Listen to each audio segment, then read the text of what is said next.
23শে জানুয়ারি বা 26শে জানুয়ারির ছুটি কিভাবে কাটাবেন ভেবে পাচ্ছেন না?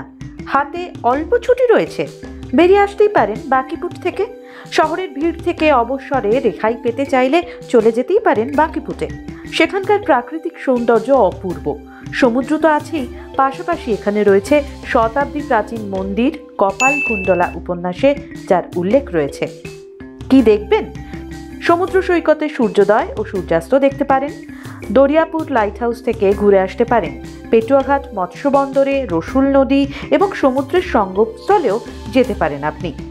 কিভাবে যাবেন? কলকাতা থেকে বাস বা গাড়ি ভাড়া করে সড়ক পথে যেতে পারেন। দূরত্ব 107 কিলোমিটার। বাসে কাঁথি পৌঁছে সেখান থেকে জুনপুর যাওয়ার গাড়ি ধরে কিছুটা আগে নেমে যেতে হবে। ট্রেনে গেলে হাওড়া থেকে ট্রেনে কাঁথিতে পৌঁছতে হবে। সেখান থেকে গাড়িতে বাঁকিপুটের উদ্দেশ্যে রওনা দিতে হবে। কাঁথি থেকে গাড়িতে প্রায় মিনিট 40 সময় লাগে পৌঁছতে। রিজার্ভ করা গাড়িতে প্রায় 1000 থেকে 1500 মতো খরচ পড়ে। কোথায় থাকবেন? বাঁকিপুটে খুব বেশি থাকার জায়গা নেই। বাঁকিপুট বিচ রিসর্ট বা ঝিনুক রেসিডেন্সিতে থাকতে পারেন। প্রতিদিনের ভাড়া পড়তে পারে 2000 টাকার মধ্যে।